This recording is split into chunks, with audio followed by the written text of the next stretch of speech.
Hello, my friend. Welcome to Whisper Before Sleep Stories. I'm David, your storyteller, sharing timeless tales from ancient legends and medieval myths to modern-day stories full of feeling. Here, you'll be wrapped in a soothing voice, relaxing sounds, and a calming space that helps you release tension, quiet your mind, and fall into a deep, restful sleep. I hope each story brings you a sense of peace, connection, and a touch of magic for your soul before you close the day. Tonight, we begin in a quiet, cobbled corner of Prague, where the windows hold more than just glass, and one in particular holds more than just reflection. A mirror, perhaps, or a memory, or something much stranger. And you, of course, you wouldn't believe it unless you saw it, but you did. You probably won't survive this. At least, not as the same person who arrived. So before you get comfortable, take a moment to like the video and subscribe, but only if you really like what I do here. Let me know in the comments where you're listening from and what time it is. Now, turn off the lights, maybe turn on a fan for some soothing noise, and let's go on a journey together tonight, or some meditation to help the audience relax their minds. It started with the apartment. You weren't supposed to be in Prague long. Just a short work trip, a half reason to run away from things you weren't quite ready to name back home. You booked it last minute, scrolling through dozens of places until that one photo caught your eye. A single attic window under a copper roof, the paint peeling around the sill like it had been there for centuries. There was nothing special about the flat otherwise. Wooden floors that creaked underfoot, a slanted ceiling that made you duck every time you stood near the bed, a kitchen the size of a postage stamp, and a smell you couldn't quite place something like old books in wet stone. But the window faced east, and in the mornings, the light spilled in like warm honey, catching motes of dust that floated in lazy spirals. You almost didn't notice the strange thing about it at first. Who stares at their own reflection that much anyway? But on the third night, as you stood brushing your teeth, something shifted. You looked into the glass, expecting the familiar half-shadowed outline of your face, but it wasn't your face looking back. It was the same room, same window, but not the same time. The moon outside was brighter, glowing like a silver coin. And down below, where you'd normally see parked cars and garbage bins, there were wooden carts and lanterns. People moved in heavy cloaks, their boots echoing on wet cobblestone.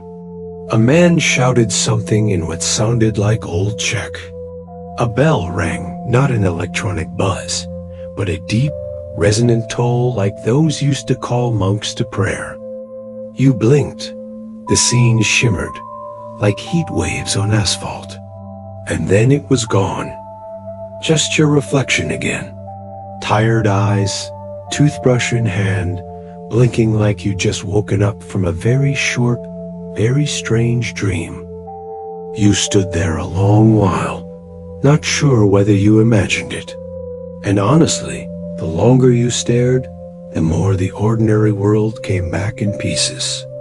The hum of your phone charging, the draft by your feet, the clink of the faucet dripping.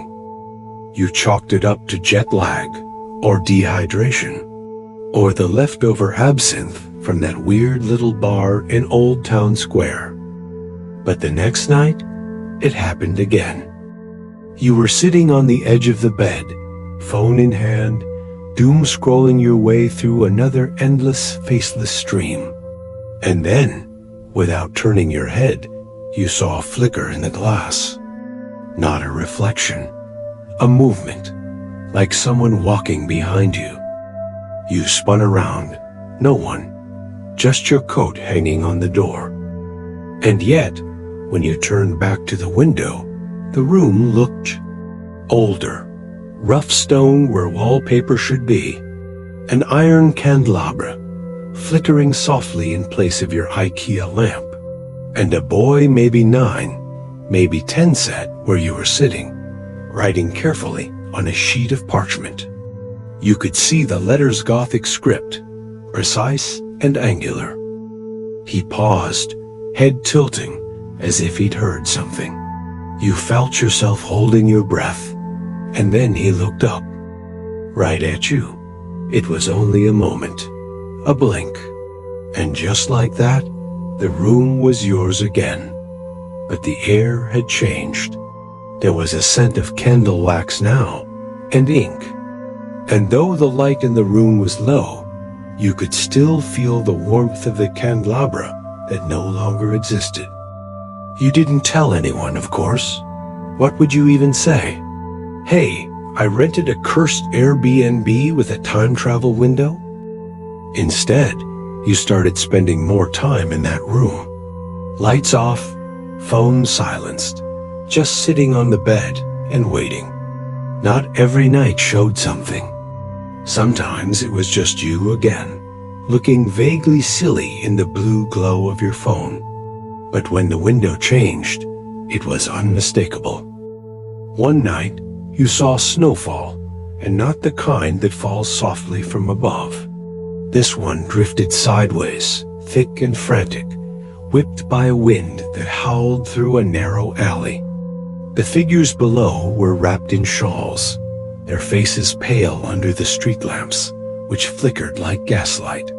Someone carried a basket of bread, covered in a towel stitched with red thread. And tucked behind one window across the street, a candle flickered in a cut glass holder, the kind once made in Bohemia, back when kings still rode through the city gates on horseback. You began to write down what you saw, not because you thought anyone would believe you, but because the details were too strange to let go. The sound of wooden wheels on icy stone, the way the candlelight stretched shadows like taffy, a woman crying in the street, clutching a rosary, and singing something in Latin you didn't understand. You wondered, how was this possible? A trick of the light? A portal? Or some old memory etched into the glass like a scratch that never fades? Researchers still wonder if stone and wood can remember trauma. If some buildings record echoes of the past and replay them like loops on an old reel. To this day, no one knows for sure. But you were sure of this. The window wasn't broken. It was open. And someone, or something, was beginning to notice that you were watching. The next night, you prepared like it was a ritual. The lights were off. The fan hummed softly. You sat with your back against the bed frame, pillow behind your head, a thin blanket draped across your lap. No distractions. No sound but the city breathing faintly outside, and the window. Always the window. At first, it showed only your reflection again, staring back with an odd blend of boredom and anticipation. But then, a shimmer. Not fast like a flicker, but slow like molasses in winter. The window melted into something else. Not a room this time. A street, narrow, winding.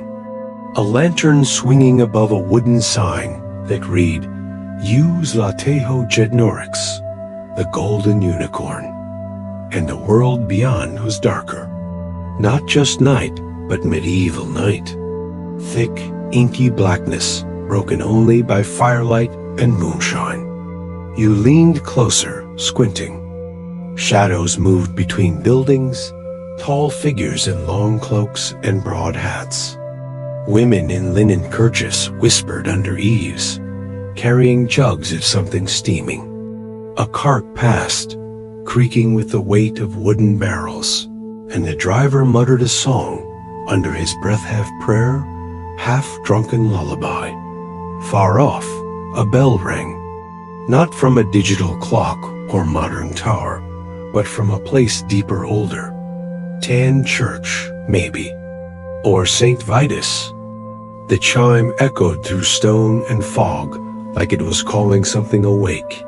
And then you saw her. A girl, no older than 16, clutching a bundle wrapped in wool. She stood beneath a torch bracketed to the wall, her shadow long and trembling. She looked left, then right, before tucking something into the corner of a doorway and vanishing into the night. When the torchlight flickered, you saw it a baby. Sleeping, or perhaps not, wrapped tightly, mouth slightly open, with a wooden rosary clutched in one hand. The window didn't follow her.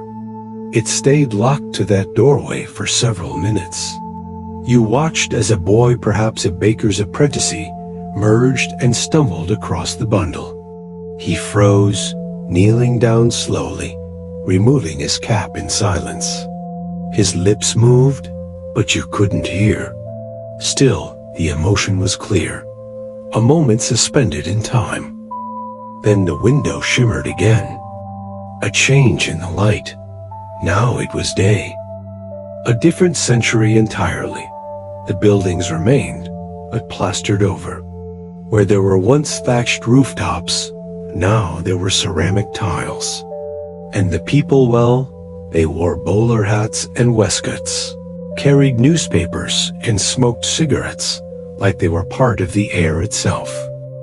A tram rumbled past, red and gold, with a rattling rhythm that vibrated in your bones, though you couldn't hear a sound.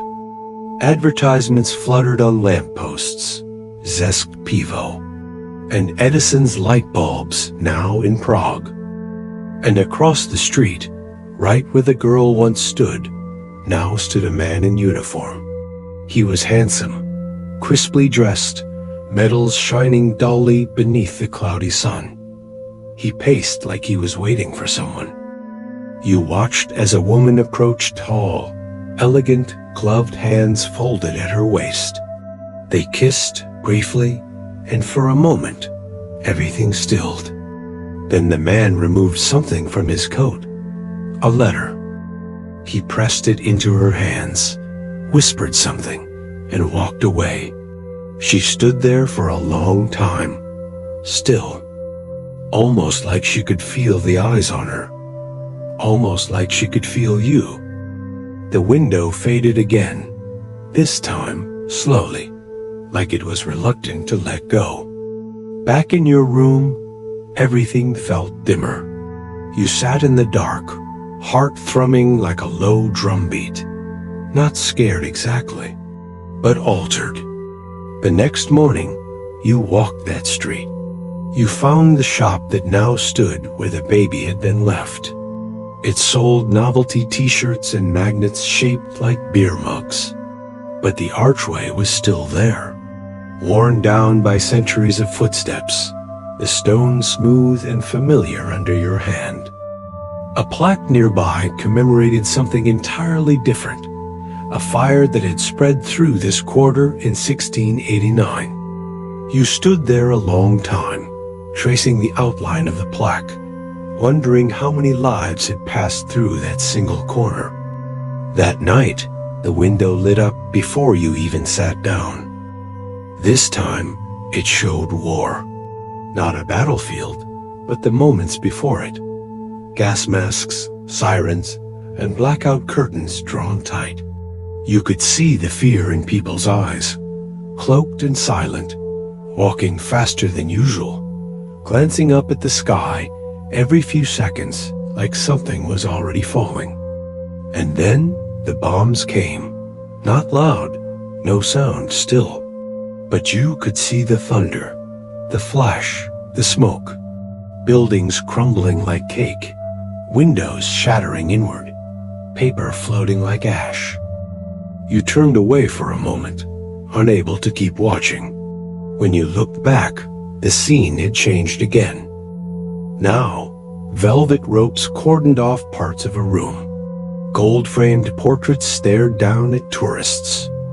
Cameras flashed. The window was showing a museum now. Your own face reflected in the glass, for a moment, felt like part of the display.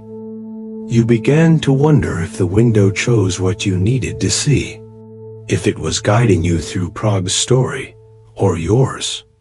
What did that baby mean? Or the couple? Or the soldier handing over a letter he might never answer again?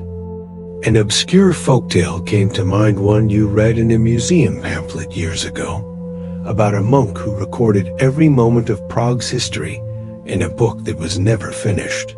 They said it was written in invisible ink, that it glowed under moonlight, but only in reflections. To this day, no one has found it. But what if the window was that book? A way to read history not with your eyes, but your presence? What if the city was trying to tell you something?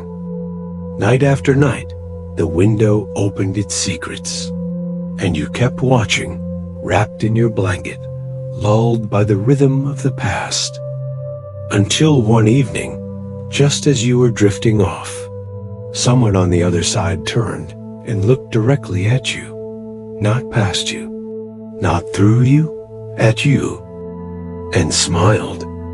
You sat bolt upright, the blanket slipping from your shoulders. There was no doubt now. The girl had seen you. She stood in a dusky square one you didn't recognize, with moss growing between the cobblestones and pale ivy climbing up the walls. She wore a long dove-gray coat with a belt knotted twice at her waist, and boots that looked too thin for the cold. Her violin case hung at her side, and her gloved fingers tapped against it like she was keeping time. She wasn't afraid, not startled, just aware and curious. She stepped closer to the window. You could see the faint outline of freckles on her nose. Her eyes were dark, thoughtful, almost amused. She tilted her head, and for the first time in all your nights of watching, someone moved toward you. The sensation was bizarre, not like being watched, more like being discovered. Like she had pulled back the veil and found you, not the other way around. She lifted the violin to her chin, settled it there gently, and drew the bow across the strings. No sound reached you, but the notes moved in your bones, like vibrations humming low in your chest. You couldn't place the melody, something between a lullaby and a requiem. It repeated, slightly altered with each pass, like she was speaking in a language made only for that night and only for you. You sat frozen, afraid to blink, not from fear, but from the terrible knowledge that if you moved, the moment might break. And when she finished, she placed the bow at her side and smiled again, this time not mischievous, but sad, like someone who already knows the end of the story. You waited, breath held, but the window shifted, dissolved. Your room was back, dark, still, the fan buzzing steadily in the background, and your hands were shaking. You couldn't sleep that night. Not well, anyway. Instead, you lay there with your eyes on the ceiling, wondering, who was she? How had she seen you? And why had she played that melody with such quiet urgency, like she had waited years just to perform it once, just for you? The next evening, you returned to the window with a notepad in hand. You waited. 10 minutes. 20, 40. Nothing. It didn't change. It was just a window. And for 3 nights after that, nothing again. The 4th night, you gave up, or at least tried to. You poured yourself a drink, sat at the kitchen table, tried watching a show on your laptop that you barely remembered finishing. Then you heard it. Music. Not loud, not outside, inside. It wasn't coming from your phone or your laptop. It came from the room with the window. You stood, glass in hand, and tiptoed toward the door like a child sneaking back into a dream. There she was. but not in the same square. Now she stood in the middle of a sunlit courtyard, vines drooping from terracotta planters.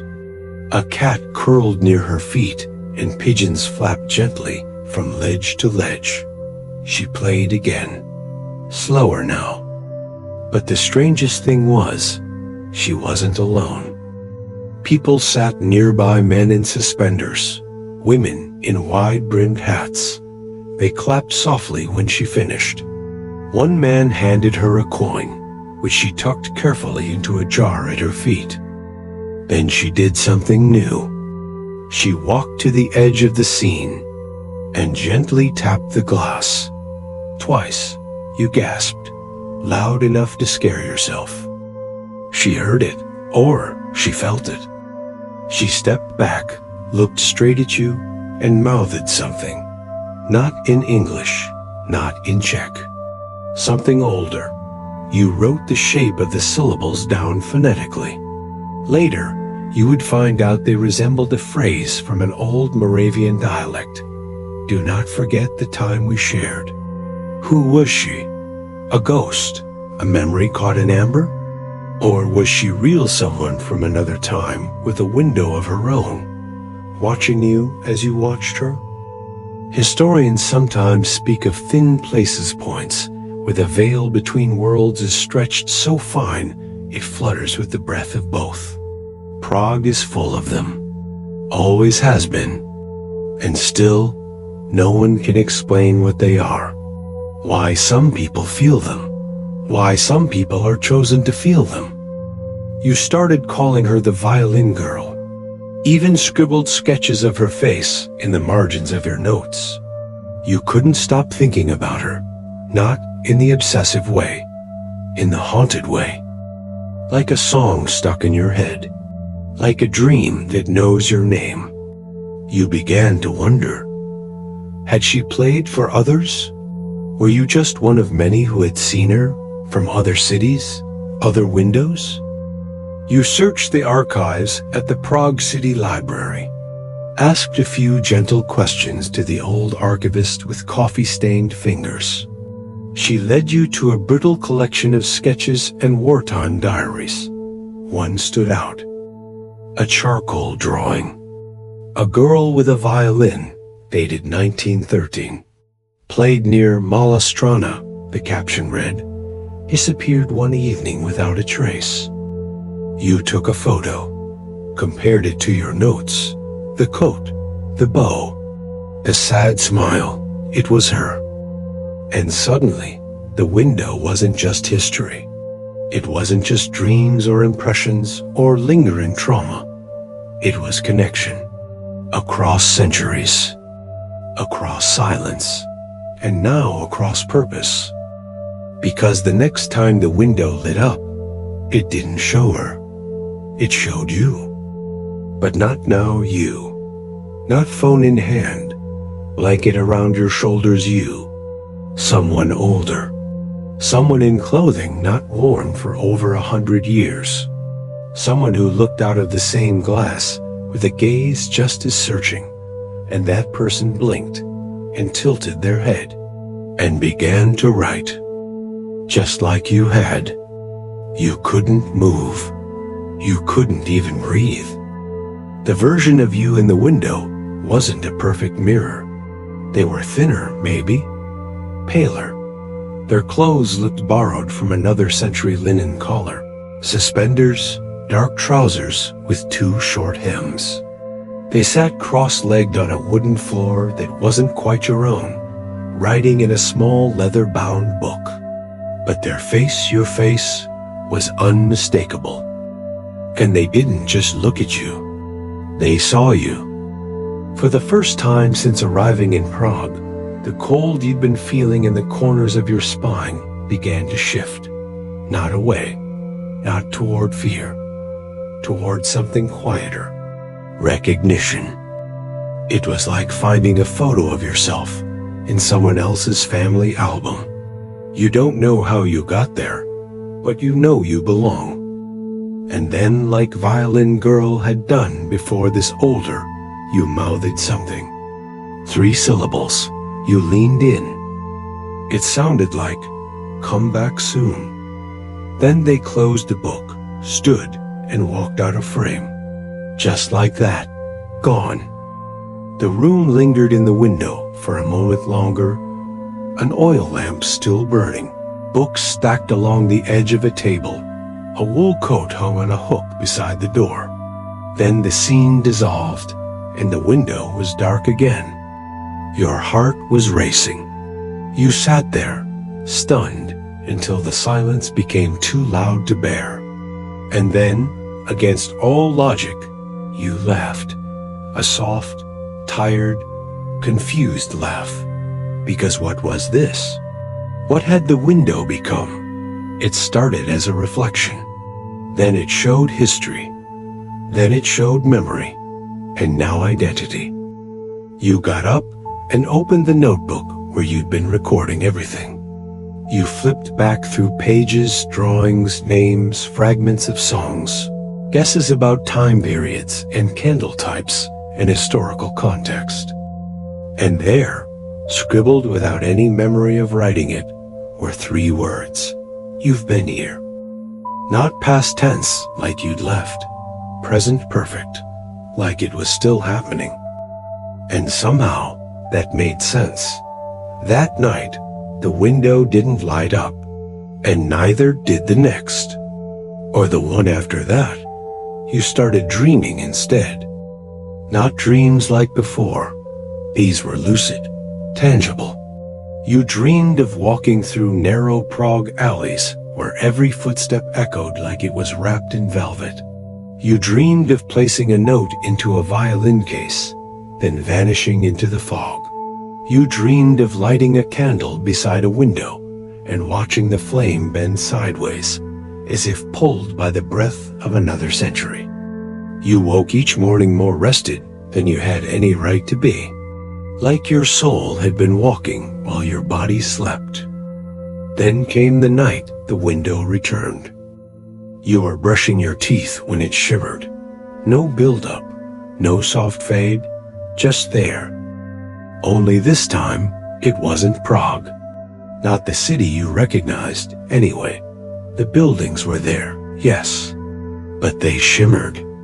They floated ever so slightly off the ground, like heat rising from pavement. The river below reflected stars that didn't match your sky. And the people? They weren't dressed for any time period you could place. Their clothes shifted like oil on water, sometimes appearing stitched by hand, other times more like silver-threaded fabric that moved on its own. One of them turned to face you, an elderly man with eyes the color of old iron and a long coat that hung like mist.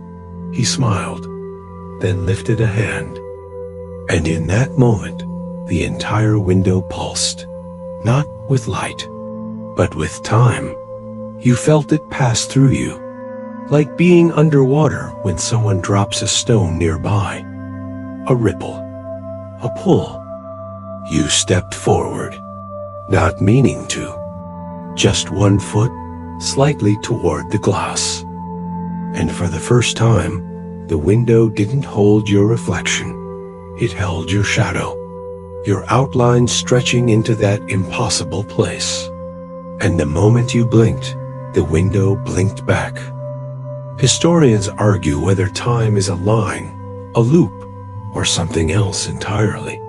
Some say there are points fixed in the fabric of history that ripple outward, touching all who come near.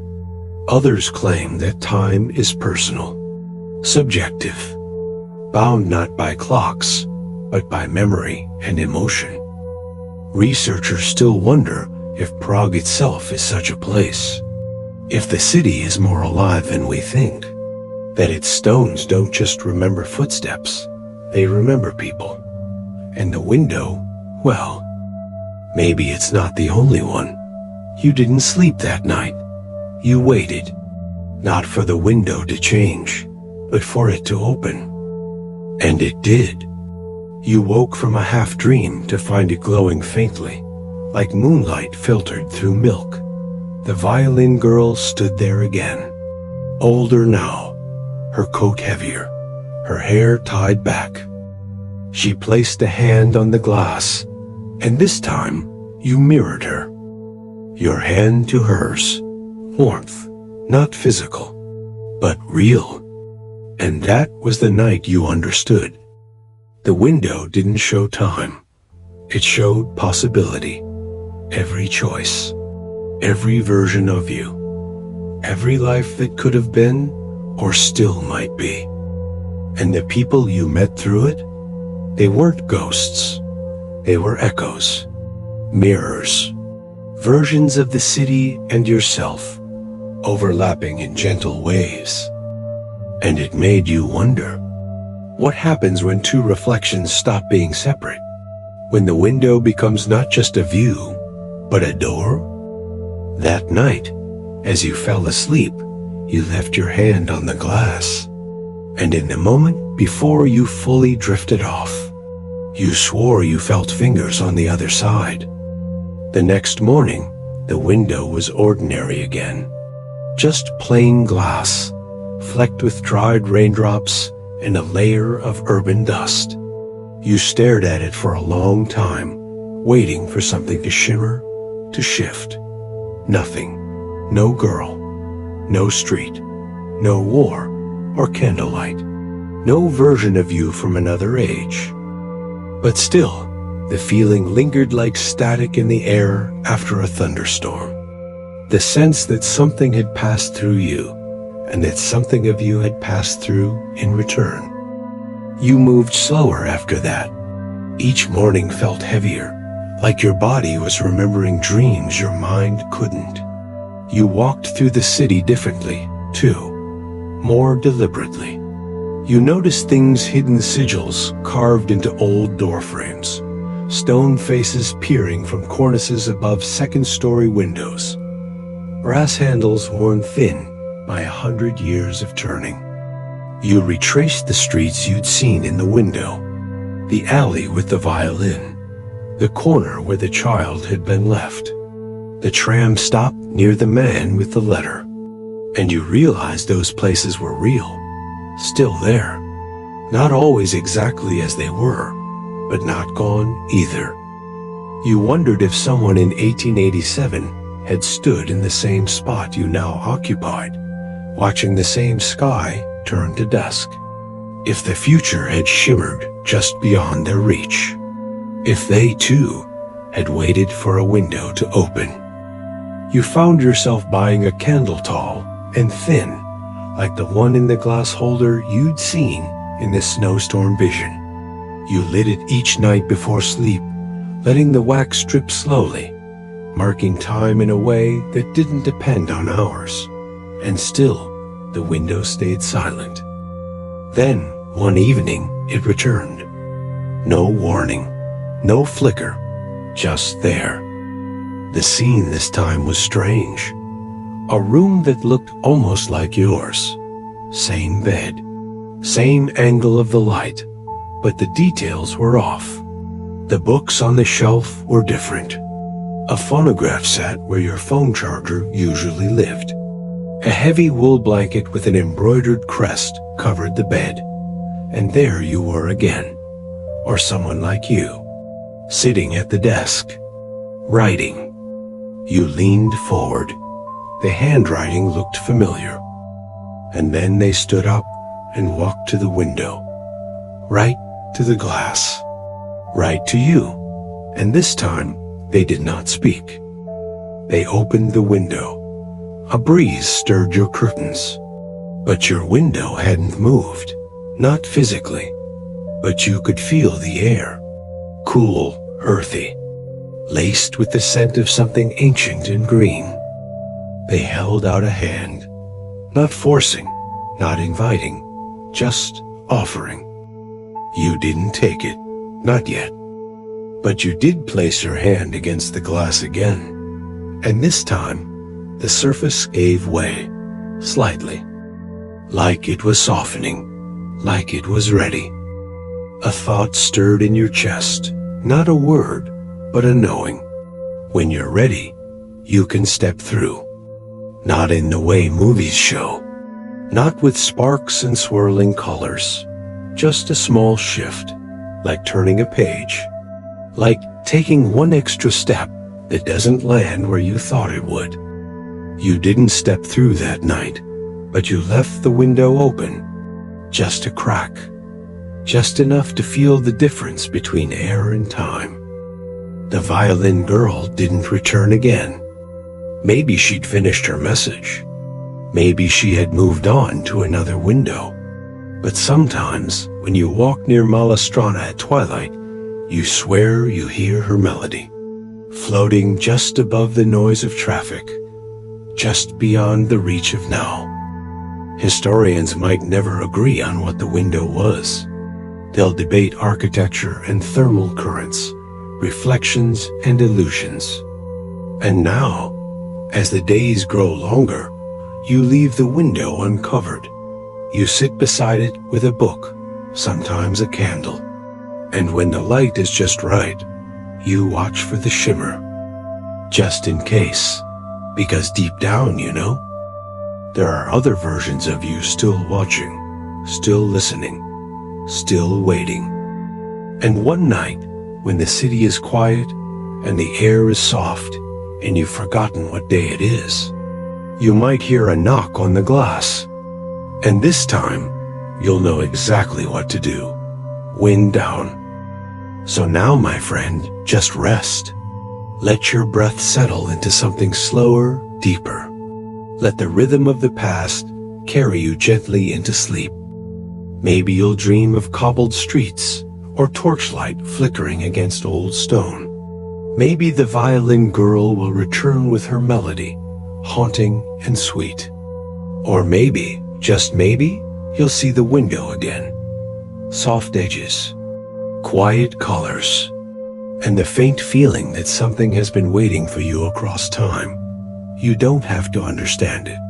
You don't have to remember it clearly. Just let yourself be held by the warmth of the night, by the slow hush of distant footsteps, by the gentle lull of stories told beneath the moon. Sleep well. You've earned it.